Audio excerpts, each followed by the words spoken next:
Me llamo Valentina Cruz Mendoza. Tengo 34 años. Soy de Apatzingán, Michoacán. Y durante 4 años fui la enfermera clandestina del cártel Jalisco Nueva Generación. Hoy estoy en un programa de protección de testigos, en un lugar que no puedo decirles, con un nombre que ya no es el mío, y con las manos que todavía recuerdan lo que tocaron adentro. Lo que voy a contarles esta noche no lo van a encontrar en ningún expediente, en ningún reportaje, en ninguna declaración oficial. Porque lo que yo curé adentro de esas casas no era normal, no era lo que te enseñan en la escuela de enfermería, no era lo que cualquier ser humano debería ver, tocar o sostener entre sus manos. Y sin embargo, yo lo hice. 4 años. 1,400 días, más o menos. Cada uno de ellos con el olor de la sangre mezclado con el cloro que yo misma usaba para limpiar lo que quedaba después. Hay gente que entra al cártel por ambición.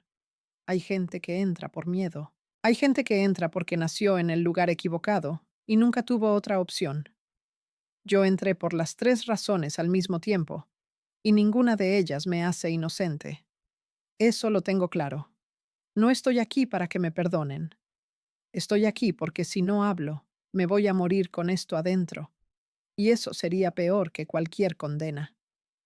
Lo que voy a contarles incluye cosas que técnicamente no debería revelar. Procedimientos, métodos, lo que se hacía con las personas en esas habitaciones que yo nunca debía haber entrado. Pero lo voy a contar igual, porque alguien tiene que hacerlo, porque hay madres buscando a sus hijos, y la respuesta a dónde están, a veces, pasa por entender qué pasó en lugares como los que yo conocí, y porque hay chavos ahorita mismo, en este momento mientras ven este video, que están pensando que trabajar para el cártel es una salida. Necesito que sepan exactamente a qué salida están entrando. Mi nombre real no importa ahora. Valentina ya no existe en ningún documento oficial, pero existió. Y existió adentro de eso. Y lo que Valentina vio, lo que Valentina curó, lo que Valentina tuvo que aprender a hacer sin vomitar, sin llorar, sin mostrar ninguna emoción, porque mostrar emoción adentro de esa estructura era una sentencia de muerte. Eso es lo que les voy a contar esta noche. Empecemos. Yo estudié 2 años de enfermería en el CETI de Guadalajara. No terminé. No porque fuera mala estudiante, sino porque mi mamá se enfermó y el dinero que yo ganaba limpiando casas los fines de semana no alcanzaba para pagar el semestre y los medicamentos al mismo tiempo. Así que dejé la escuela. Seguí limpiando casas. Y aprendí a poner sueros y a limpiar heridas viendo tutoriales en YouTube y leyendo lo que encontraba en Internet. No es lo mismo que una carrera, pero resultó ser suficiente para lo que ellos necesitaban. Lo que ellos necesitaban no era una enfermera titulada con cédula profesional y seguro médico. Lo que ellos necesitaban era alguien que supiera lo básico, que no hiciera preguntas y que no tuviera nada que perder, o que tuviera tanto que perder que no se atreviera a irse. Yo tenía las dos cosas. El momento exacto en que todo cambió fue un martes. Sé que fue martes porque ese día yo siempre iba al mercado de San Juan de Dios a comprar las verduras de la semana. Era mi rutina. Era lo más normal de mi vida. Llevaba una bolsa de tela con el logo del oso y pensaba en si iba a comprar chayotes o calabacitas cuando me habló por teléfono mi hermano menor, Rodrigo, 22 años, flaco, con una risa que le llenaba la cara, el que siempre tenía algún plan que nunca salía, pero que igual te emocionaba escucharlo contar. Rodrigo me dijo que estaba en problemas, que debía dinero. No me dijo cuánto al principio.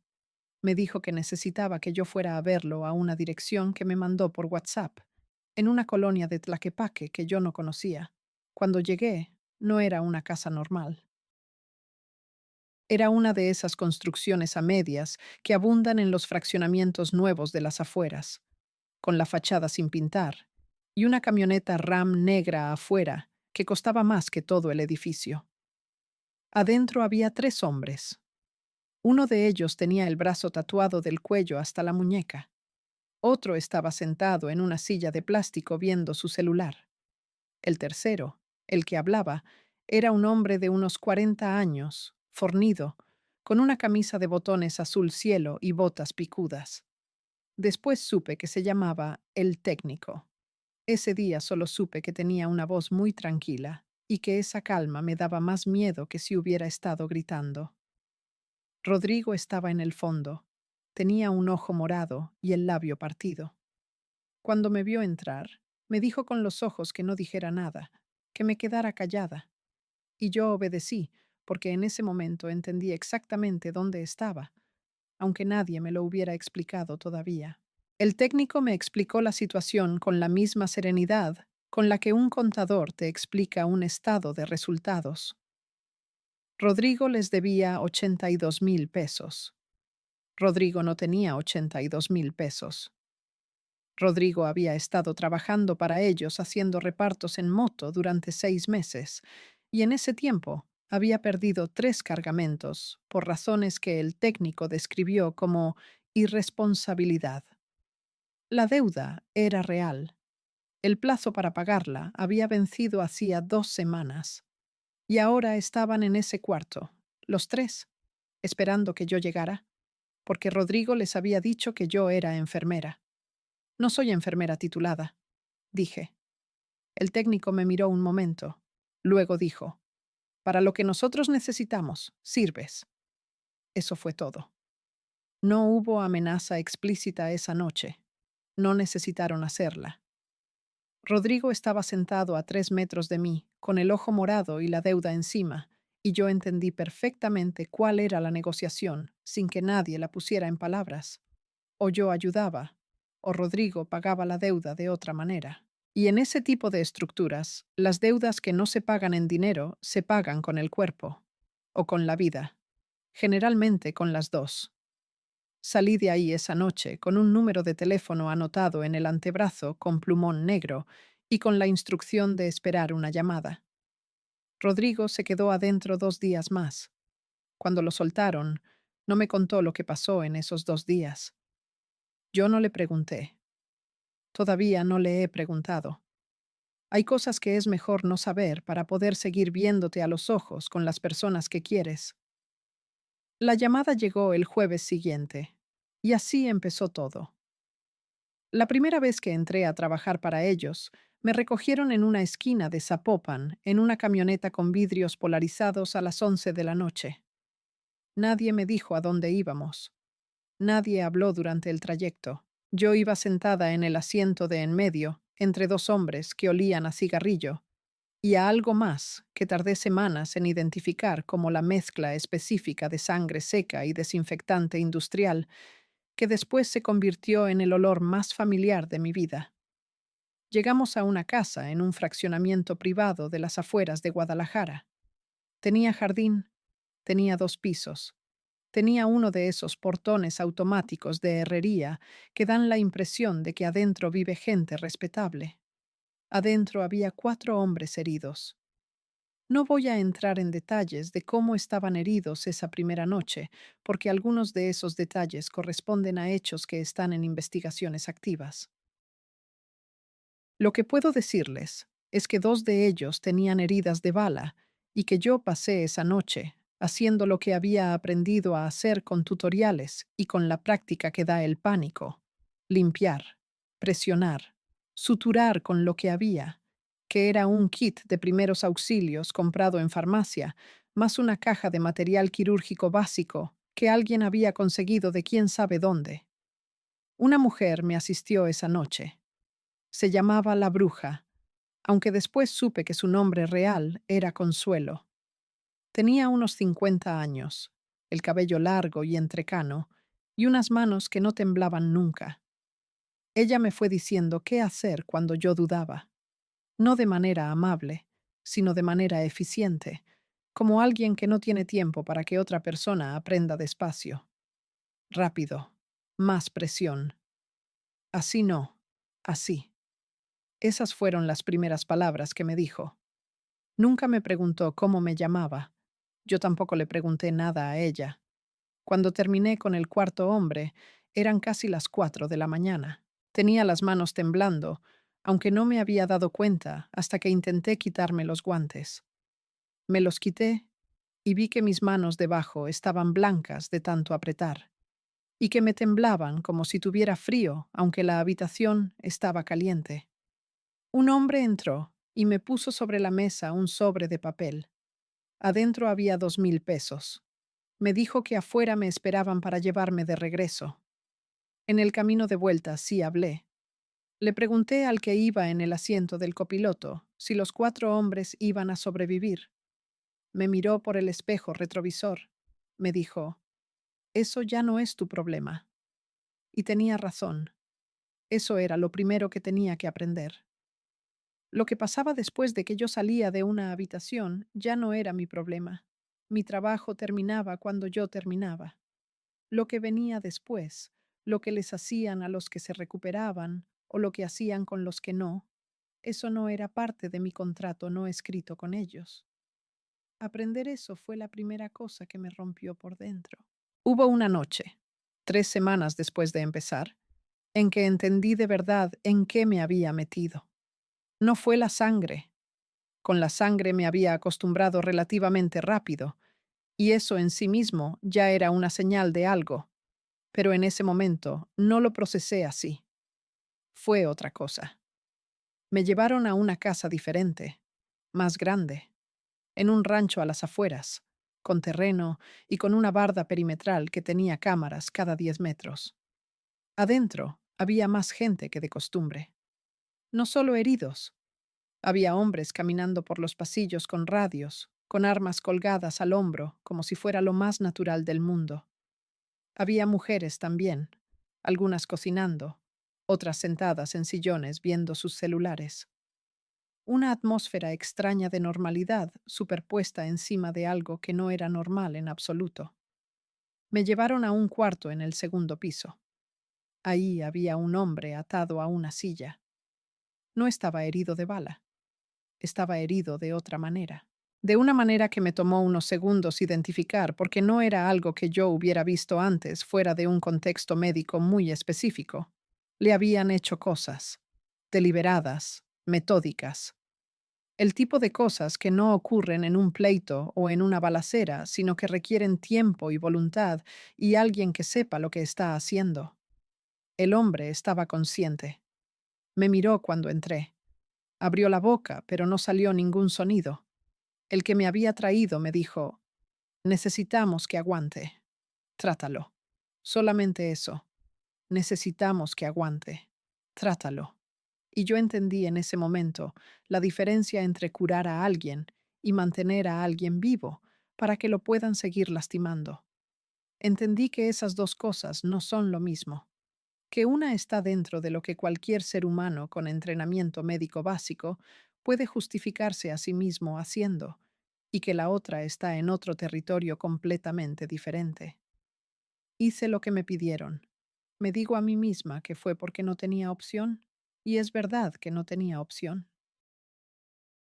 Pero también es verdad que lo hice. Y esas dos verdades coexisten, y no hay manera de resolver esa contradicción. He hablado con psicólogos desde que salí, y todos me dicen que lo que sentí en ese momento, esa disociación, ese hacer las cosas desde un lugar que no era exactamente yo, es un mecanismo de defensa. Puede ser. Pero el hombre seguía ahí cuando yo terminé, y yo me fui, y él no se fue. No sé qué pasó con él después. Es una de las cosas que me siguen despertando a las 3 de la mañana. Pasaron los meses y fui aprendiendo cómo funcionaba la estructura desde adentro. No porque alguien me lo explicara, sino porque cuando eres la persona que va de casa en casa curando a la gente, escuchas cosas, ves cosas. Acumulas un mapa mental de lugares, de nombres, de jerarquías, sin proponértelo, simplemente porque estás presente en momentos en que la gente baja la guardia porque están heridos o porque asumen que tú eres invisible. Yo era invisible de la manera en que son invisibles las enfermeras en los hospitales, las limpiadoras en las oficinas, las cocineras en las casas grandes. Estaba ahí, pero no contaba como testigo porque no contaba como persona relevante. Eso me mantuvo viva más tiempo de lo que cualquier otra cosa habría podido hacerlo. Aprendí que la estructura del CJNG en esa zona operaba en capas. Los que yo veía, los heridos, los custodios, los operadores de nivel medio, eran apenas la superficie.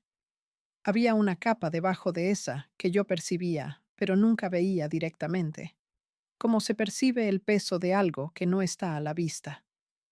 Las decisiones llegaban de arriba y se ejecutaban abajo, sin que nadie en el medio hiciera demasiadas preguntas. Mi rol específico fue creciendo. Al principio era solamente emergencias, heridas de bala, traumatismos, cosas que requerían atención inmediata y discreción. Pero con el tiempo empezaron a llamarme para otras cosas, para administrar medicamentos a personas que estaban siendo interrogadas, para determinar si alguien estaba en condiciones de continuar con algo que yo prefería no nombrar, para certificar, de manera informal y sin ningún documento, que alguien estaba muerto. Eso último. Eso fue lo que más me costó. Certificar que alguien estaba muerto es, técnicamente, una acción médica. Es ausencia de pulso, ausencia de respiración, pupilas fijas y dilatadas. Es una serie de comprobaciones que cualquier persona con entrenamiento básico puede hacer. En un hospital, es el final de un proceso de intento de salvamento. En esos cuartos, era el principio de otro proceso que yo me negaba a imaginar. Me llamaban la doctora, aunque yo nunca fui doctora.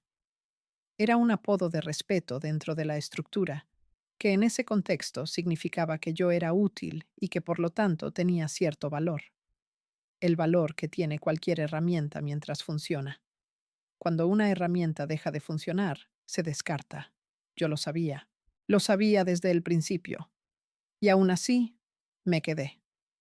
Me quedé porque Rodrigo estaba vivo.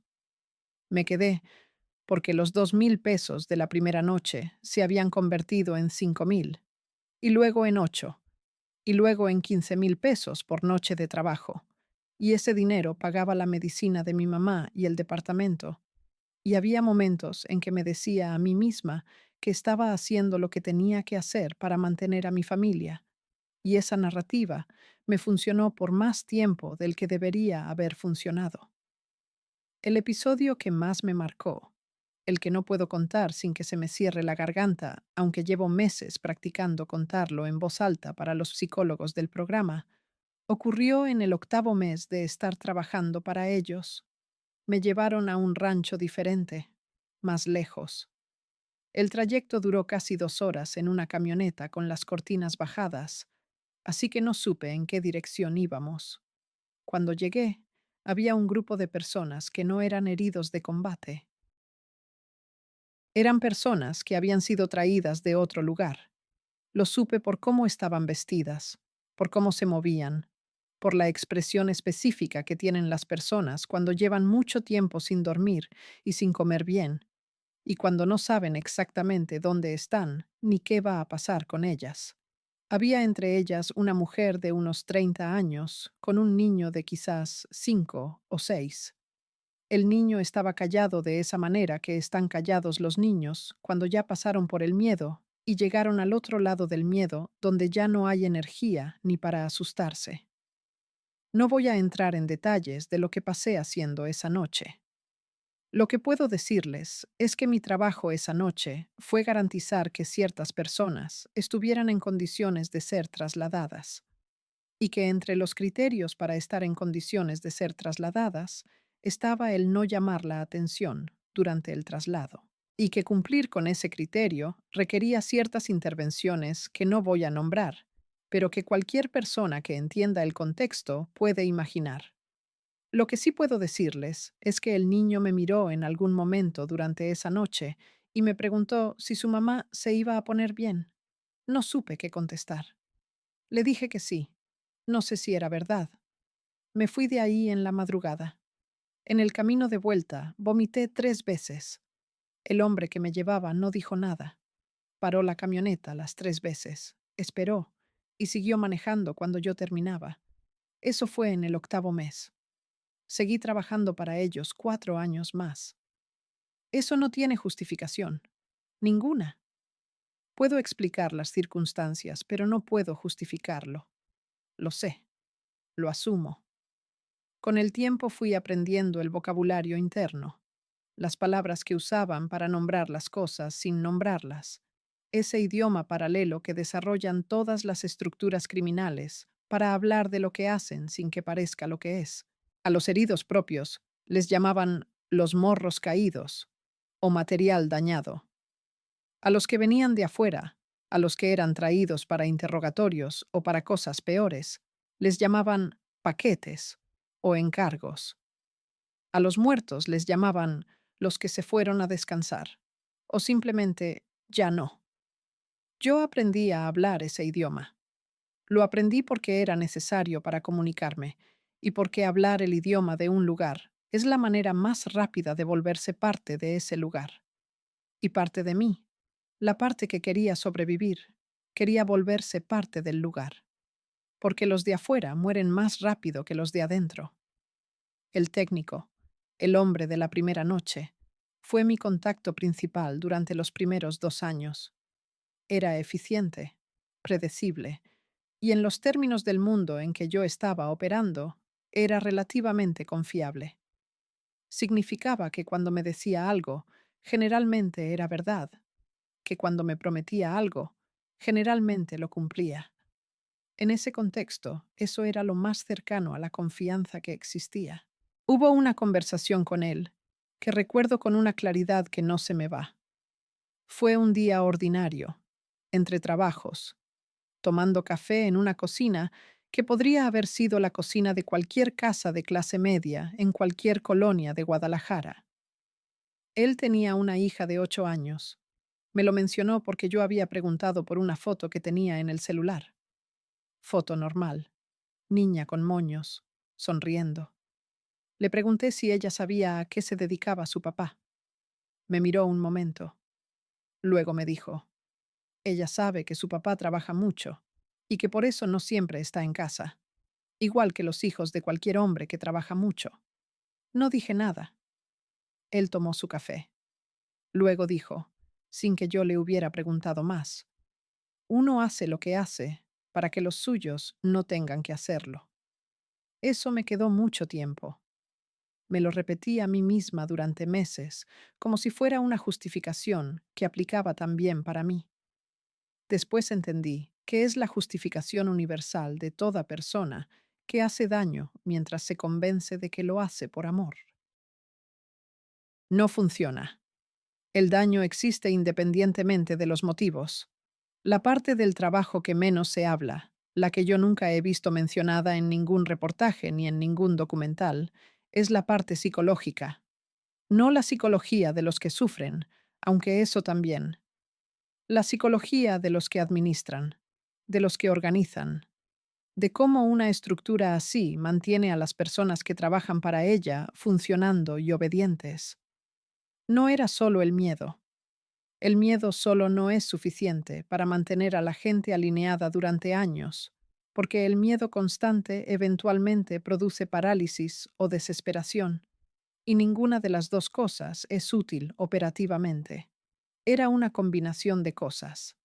El dinero, sí. El sentido de pertenencia, que suena absurdo pero era real. La identidad que se construye cuando eres bueno en algo, aunque ese algo sea algo que no deberías estar haciendo. Y la información acumulada sobre lo que tú has visto y lo que has hecho, que se vuelve simultáneamente tu protección y tu cadena. Mientras sabes demasiado, eres valioso.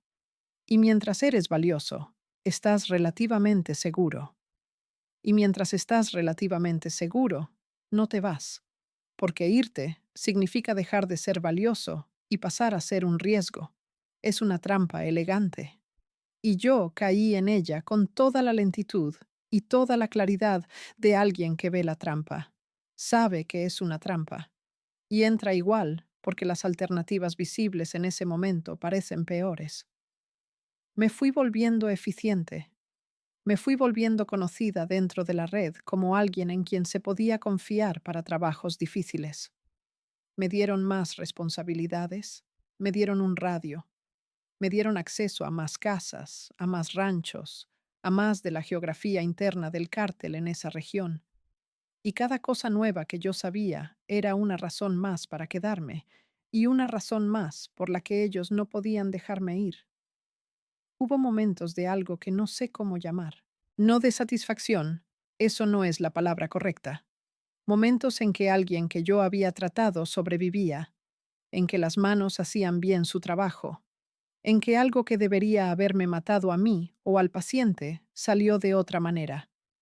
En esos momentos había algo, un instante de algo que en otro contexto habría sido orgullo profesional. Eso también me rompe, que en medio de todo eso hubiera momentos así. En el segundo año me enviaron a un operativo más grande, no como personal médico de apoyo, sino integrada al grupo desde el principio. Fue la primera vez que estuve presente durante algo y no solo después. Fue la primera vez que lo que yo hacía no era consecuencia de algo, sino parte de algo desde el inicio. No voy a describir ese operativo en detalle, porque hacerlo comprometería información de una investigación que sigue abierta y porque hay personas involucradas que no han sido encontradas todavía. Lo que puedo decir es que esa noche entendí la diferencia entre ser testigo y ser cómplice. Que esa diferencia es más pequeña de lo que la gente cree y más grande de lo que uno puede tolerar cuando la entiende de verdad. Regresé de ese operativo y estuve 2 días sin hablar. El técnico mandó a alguien a verificar que yo estuviera bien. Le mandé decir que sí, que estaba bien. No estaba bien, pero era la única respuesta que podía darle. El tercer año fue cuando empecé a entender que estaba atrapada de una manera diferente, no solo por el miedo, o por el dinero, o por Rodrigo, sino atrapada adentro de mí misma, atrapada en una versión de mí que había aprendido a hacer cosas que la versión anterior de mí misma no habría podido imaginar. Y la pregunta que me perseguía, que me persigue todavía, es cuánto de eso era adaptación y cuánto era transformación. Cuánto de lo que me volví era para sobrevivir y cuánto era genuinamente lo que me estaba convirtiendo. Los psicólogos del programa tienen respuestas para eso. Tienen nombres para los mecanismos. Trauma, disociación, identidad de crisis, adaptación coercitiva. Todos los nombres están bien, pero los nombres no cambian lo que pasó, solo le ponen etiquetas. En el tercer año también empecé a guardar información, no conscientemente al principio. Simplemente dejé de olvidar. Empecé a retener nombres, fechas, lugares, conexiones entre personas. Guardarlo mentalmente porque no podía escribir nada, porque en ese ambiente escribir algo equivalía a afirmar tu sentencia. Pero lo guardaba igual, como si una parte de mí supiera desde mucho antes de que yo lo aceptara conscientemente que iba a necesitar esa información algún día. Esa parte tenía razón. Hubo una rutina que se estableció que me resultó particularmente perturbadora y que tengo que contar, aunque me cueste. En ciertas casas, en ciertos periodos, había personas que yo debía mantener en un estado específico de forma continua, no conscientes del todo, no inconscientes del todo, un estado intermedio que requería la administración cuidadosa de ciertos medicamentos a intervalos específicos. El objetivo de mantener a alguien en ese estado intermedio durante periodos prolongados es uno que cualquier persona con sentido común puede deducir. No es médico, no tiene nada que ver con la salud de la persona, tiene que ver con la utilidad de la persona para alguien que no es esa persona. Yo administré esos medicamentos, los dosifiqué, ajusté las dosis según el peso, según la respuesta, según lo que me pedían en términos de nivel de conciencia requerido. Apliqué mis conocimientos de enfermería parciales para hacer algo que no tiene ningún nombre decente. Lo que vi durante esas sesiones, las personas que vi en ese estado, las cosas que les pasaban mientras estaban en ese estado, son las imágenes que más me cuesta trabajar en terapia. Son las que aparecen cuando no quiero que aparezcan. Son las que me hacen entender de una manera visceral, no intelectual, el peso exacto de lo que hice. No busco compasión. Solo quiero que quien está viendo esto entienda de qué estamos hablando realmente cuando hablamos de trabajar para el cártel. No de series de Netflix, no de corridos, de esto, de hacer esto, de ser la persona que hace esto y tener que vivir en el cuerpo de esa persona para el resto de la vida. En el cuarto año conocí a una mujer que trabajaba en la misma red desde hacía más tiempo que yo. Le decían la señorita, aunque tenía cerca de 40 años. Era de Colima. Había entrado al sistema de manera diferente a mí, pero el resultado era el mismo. Años adentro. Demasiado saber para poder salir fácil. Demasiado miedo para intentarlo. Nos encontramos varias veces en diferentes casas. No hablábamos de lo que hacíamos. Hablábamos de otras cosas. De comida, de series, de las cosas más ordinarias que existían. Como si construir momentos de normalidad falsa fuera una forma de mantenerse cuerda. Quizás lo era. Una noche, esperando que terminara algo que estaba pasando en otra habitación y que yo prefería no escuchar.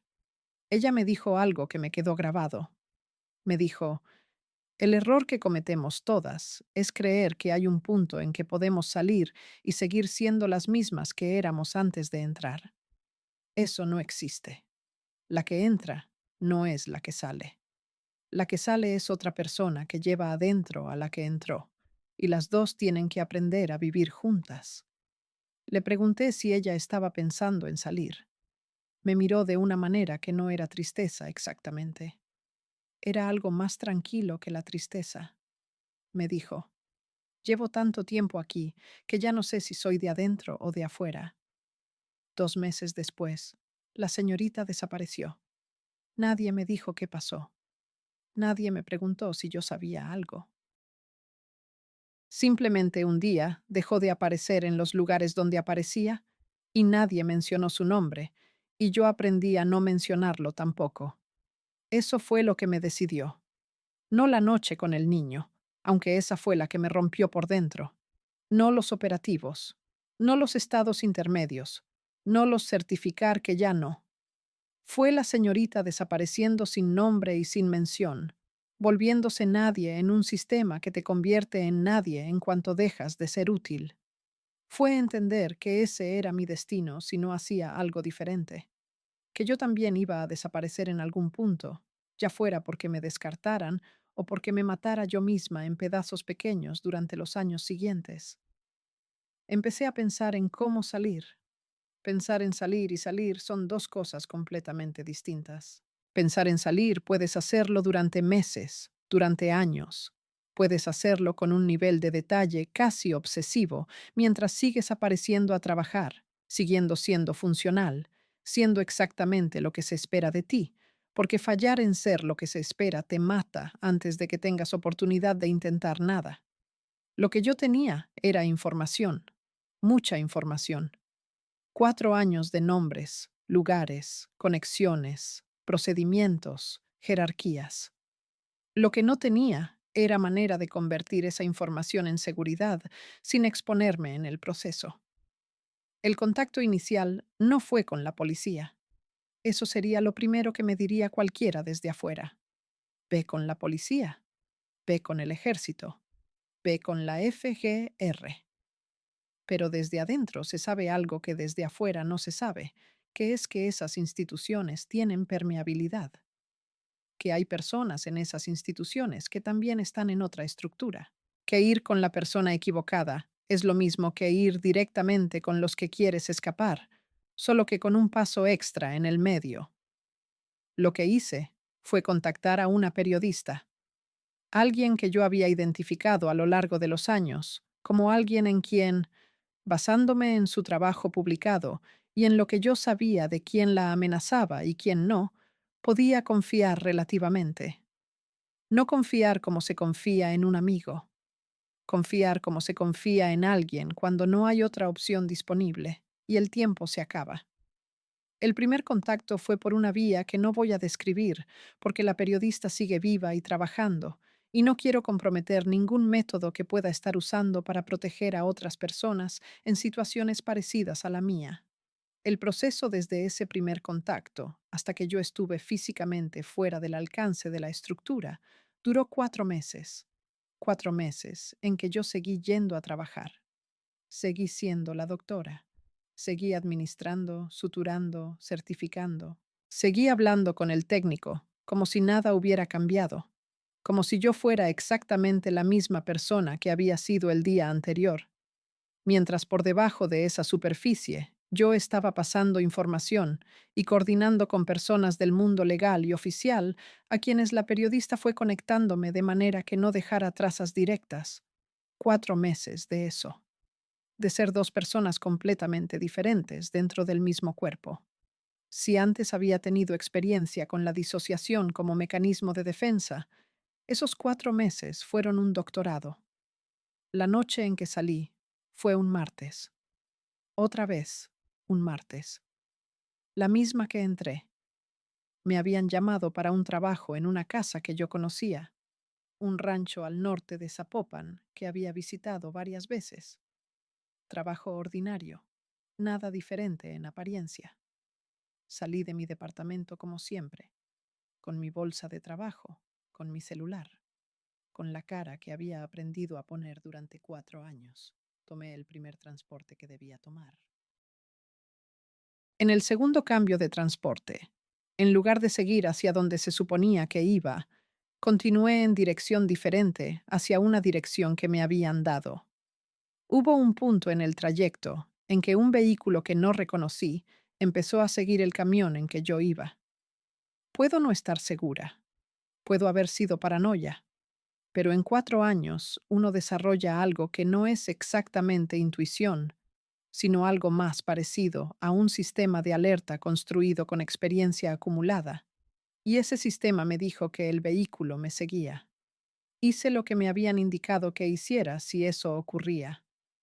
Bajé 2 paradas antes de donde debía. Caminé en dirección contraria. Entré a una tienda de conveniencia. Salí por la puerta de servicio que la periodista me había confirmado que existía. Y caminé otros 6 cuadras hasta donde me estaban esperando. El vehículo o me perdió o nunca me siguió.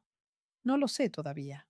Lo que sé es que llegué al punto de encuentro a las 11:47 de la noche, según el reloj del local que había enfrente, y que ahí me estaba esperando un hombre que no me preguntó mi nombre, sino que me dijo el nombre de la periodista.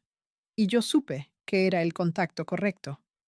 Me subí a una camioneta sin vidrios polarizados, que fue lo primero que me pareció extraño, porque estaba tan acostumbrada a las camionetas con vidrios oscuros, que una camioneta normal me resultó desorientante.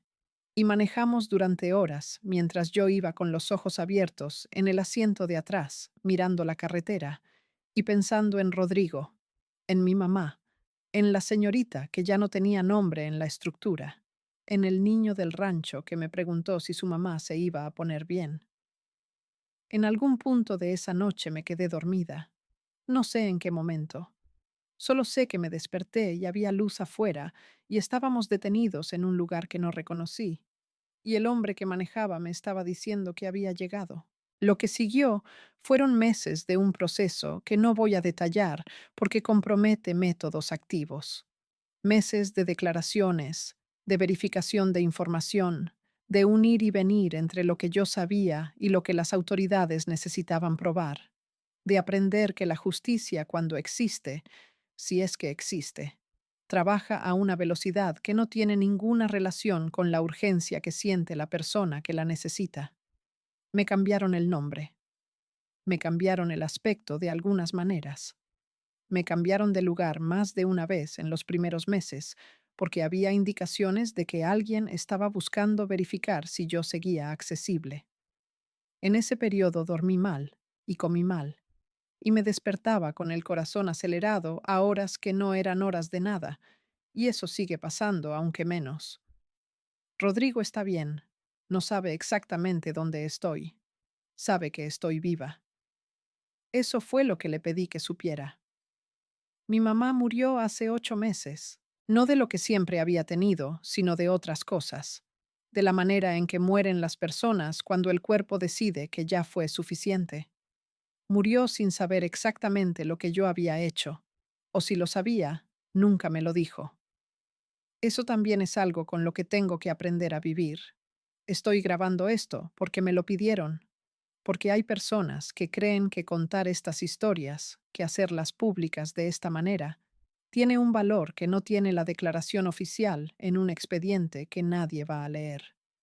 Puede ser que tengan razón, puede ser que esto no sirva de nada, puede ser que mañana yo deje de ser la persona que está en un programa de protección y pase a ser otra cosa. No lo sé.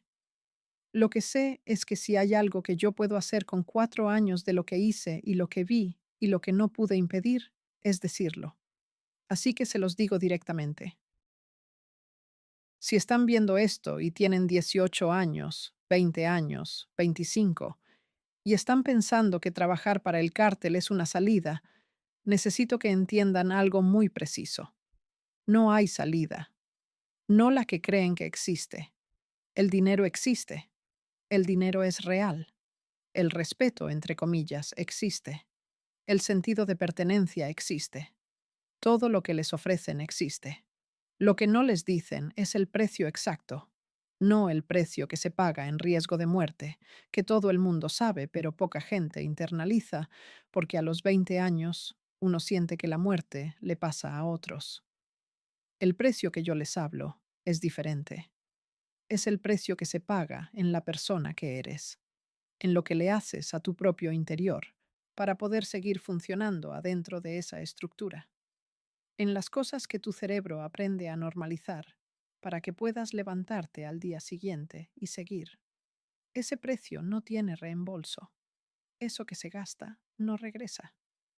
Yo tengo 34 años y tengo 4 años de cosas que nunca voy a poder sacarme, que van a estar conmigo el resto de mi vida, que aparecen en los sueños y en los momentos silenciosos y en las manos cuando tiemblan por razones que ya no tienen nada que ver con la temperatura de la habitación. Y la pregunta que yo me hago, la que les dejo a ustedes porque yo no tengo la respuesta para mí misma, es cuánto de lo que hacemos en esos lugares lo hacemos porque no tenemos opción y cuánto lo hacemos porque la opción es más cara de lo que estamos dispuestos a pagar en ese momento. Y si la respuesta a eso cambia quién somos o solo cambia lo que hacemos, no lo sé. 4 años en terapia y todavía no lo sé. Lo que sí sé es esto. El niño del rancho tenía razón en preguntarle a cualquier adulto que tuviera cerca si su mamá se iba a poner bien. Porque eso es lo que hacemos los seres humanos. Buscamos a alguien que nos diga que sí, que va a estar bien, que hay alguien a cargo que sabe lo que hace y que va a hacer lo correcto. Adentro de esa estructura no hay nadie así. Adentro de esa estructura, en algún momento, yo era la persona más cercana a alguien con entrenamiento médico que ese niño tenía disponible, y yo le dije que sí, sin saber si era verdad. Eso no se olvida. Cuídense. No entren. Y si ya están adentro y están pensando en salir, sepan que la salida existe, aunque sea la salida más difícil que van a intentar en su vida. Existe. Hay gente que la ha encontrado. Yo soy una. La señorita, donde sea que esté, no pudo serlo. Esa diferencia me pesa todos los días. Valentina Cruz Mendoza ya no existe en ningún documento. Pero lo que hizo existe. Y lo que vio existe. Y mientras exista, alguien tiene que contarlo. Esta noche fui yo.